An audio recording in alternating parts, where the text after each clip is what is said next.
Hello, I'm Mandy Friedman, licensed professional clinical counselor, clinically certified domestic violence counselor, and clinically certified trauma professional, and the creator of SNAP, Survivors of Narcissistic and Abusive Personalities. Today, we are going to talk about the 8 stages of recovery from narcissistic abuse. On the topic of recovery in general, I just want to lay down a few items of foundational understanding. Healing is not always a linear path. In fact, a lot of times it's not a linear path. It's kind of messy, and it can take a really long time. I would say on average, it takes about 2 years to get to the point from where you have discovered what's going on, you have made appropriate changes in your life, and now we're moving forward in life on the other side of abuse and forming new healthy relationships. That takes a long time, you guys. So slow down, quit pressuring yourself. I know you've got a measuring stick right here. Am I going fast enough? Am I far enough along? Why can't I feel better quicker? Or why do I still feel this way? I hear that a lot. Just relax. Take your time, be gentle with yourself. These things have to come to the forefront in our lives in order for us to practice them. The healing journey requires life to happen because life is what gives us the experience that we need to practice with our new toolbox of recovery. The first stage of recovery from narcissistic abuse is questioning. This is the period of time where you're starting to put 2 and 2 together a little bit. You're starting to wonder, what's going on here? And it's like, something's not right. I know something isn't right. And you start to question, is this healthy? Is this abusive? Am I okay? Is there something wrong with me? Just a lot of questions about the validity of the statements made by someone who's abusing you. You just start to question and wonder, is this really what life is? Is this really all that I have to look forward to? Is this okay to go on in a relationship? Just, you're not just buying it hook, line, and sinker anymore. You're starting to really question whether you could change, make things better, or if maybe you're not the problem. Maybe the person abusing you is the problem. The second stage of recovery is discovery. That's when you're questioning, and then you start to go look for the answers to your questions, and you discover, holy crap, this is a thing. There's lots of people that experience this. It has a name and there's language to go with it. Gaslighting? Remember the first time you read about gaslighting and you're like, oh, that's what's going on, right? So when you start to discover after you question, that really starts to kick things in gear. You discover about narcissistic abuse, narcissists, psychopaths, gaslighting, all the tactics, flying monkeys. That's one of the common ones we learned first. And it's really something that opens our eyes as we discover the truth about what's going on with us. Now, whether we're ready to accept the truth or not is something else, and perhaps for a later stage. But up until this point, in the second stage, you have started questioning, and then you started to go look for answers, and you're finding the answers.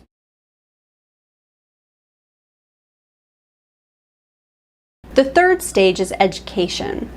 After you've started questioning, then you discovered that there are answers and other people that have experienced this. Now you start to really educate yourself. You're listening to podcasts. By the way, I have a podcast. You are also looking on YouTube for people. There's lots of really great presenters on YouTube talking about this topic, including me. Wait, is this a YouTube video? It is. So we have podcasts, we have books, there's lots of books out there. Some of you may have heard of them, Healing from Hidden Abuse, Psychopath Free, on and on and on and on. Here's the thing about the education phase. There are many people who get stuck right here. They learn about it, They now have the language for it. They might even start to connect with peers online. You might join some groups online. And then you're not ready to move past that, and you can be stuck in education phase for quite a while. And I've known lots of survivors who reached out during this phase to talk to me just to sort of verify that what they're seeing is real or true, but then kind of, you know, don't really come back, don't really do much more than that. I see them a few times and then I don't see them again. And then sometimes they come back when they're ready for the next steps. But if you have been stuck in the educational phase for a while, don't worry. It doesn't mean that you're going to be there forever, but keep in mind that education is only one tiny little element of your path to recovery. Detoxification is quite possibly the most difficult phase of recovery, because this is the phase that requires you to start doing things and making changes and confronting issues and removing toxic presences from your life, removing toxic people. If possible, getting out of toxic environments, anywhere that we can potentially enhance our life by removing things that are making us sick, unwell, unhealthy, things that are keeping us from setting boundaries and performing self-care, things that are preventing us from self-actualizing and creating the life that we know to be healthy for ourselves. But this takes a lot of bravery, it takes a lot of courage, it takes a lot of time, and you will need to know how to navigate others, how to set boundaries, what are some things that you can say, how do we detox, right? What do we do to remove the toxic presence or multiple toxic presence? There could be a family that you're involved in, it could be a romantic partner relationship, it could be a school, a church, a group of some sort, a circle of friends. Detoxification means you're having to start walk the walk, right? We can talk the talk all day, and I know a lot of people that talk the talk, and they might talk the talk with me for quite a while before they're ready to walk the walk. So detoxification is you taking those very scary first steps to clean up some of the messes in your life. The fifth stage of recovery from narcissistic abuse is confirmation. So now, okay, we have educated ourselves. We know what we're looking at. We have language for it. We found our peers. Furthermore, now we're taking those very difficult steps of removing things that aren't good for us. Well, guess what happens when you start to do that? You get feedback. You get feedback. There are people that are not going to be happy with the decisions that you're making, and their responses to you trying to create a healthier life will be confirmation that you are correct, confirmation that you're making the right decisions. Things start to fall together. You feel better. There's like a little bit of weight that has been lifted. You have more time for yourself. You're performing a little bit more self-care now, perhaps. You have a sense of relief from the choices you've made, and that starts to fuel you and motivate you. So confirmation are all those little messages and signs. And by the way, some of them can be harsh and difficult to face or accept.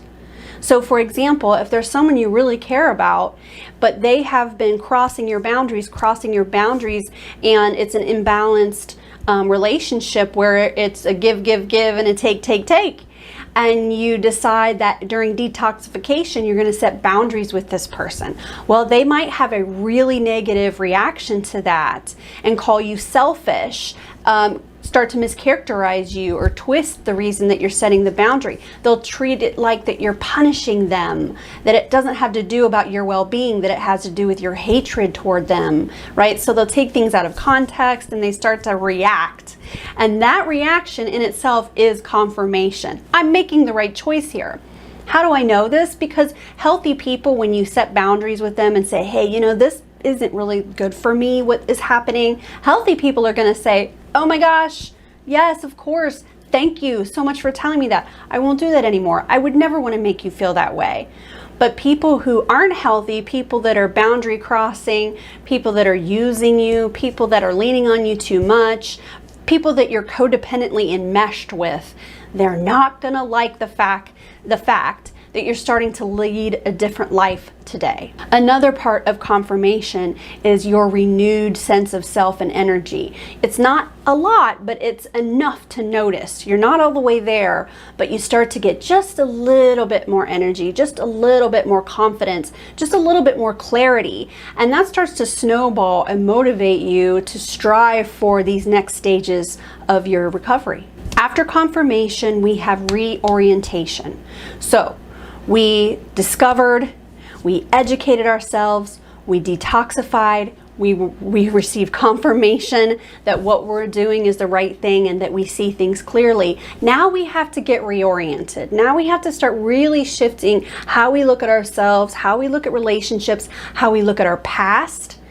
And when I say how we look at ourselves, I mean we have to get to know ourselves, and we have to start to forgive ourselves and be more accepting of the things that happened, the things that went on, the decisions that you made. A lot of people carry a lot of shame over what we call countermeasures. And countermeasures are the things that went on during the relationship that are out of character for you. And you know what I mean. You acted crazy, you did crazy things, you know, and when I say crazy, I don't mean that you were crazy, but I know you're saying to yourself that word. I don't think you're crazy, but you might think you're crazy, but you're not, right? So reorientation means we have to start seeing things differently. Now, all that education that we did and all that hard work we did to detoxify, then we receive confirmation. That confirmation, by the way, can be kind of grief in a way, because you're kind of hoping that it's not true about these individuals, but then they confirm that you're right, and that can hurt. So I realize we're taking a little bit of a step back to confirmation, but I just want you to know that part of reorientation is learning to accept the truth about other people and then start to act accordingly. Now, step 7 is reintegration. Okay, so now we have reoriented, we've shifted our thoughts, we've shifted our views and perceptions of ourselves, of relationships, of our past. We're really starting to tweak a lot of stuff or make major changes with a lot of things. Now we're putting it into action. And that's now we're having to take more steps. We're really walking the walk now. We are living the principles now. 8 is preservation. This is the maintenance stage. It also has to do with you defending your boundaries, maintaining your boundaries, and continuing with self-care, continuing to walk the walk, using your new toolbox of recovery. We must defend and preserve our progress at all cost. Think about all the hard work that you've done, the money you've spent, the time that you've spent, all the self-examination and boundary setting and maintaining those boundaries. It was a lot of work to get you where you are now at this stage.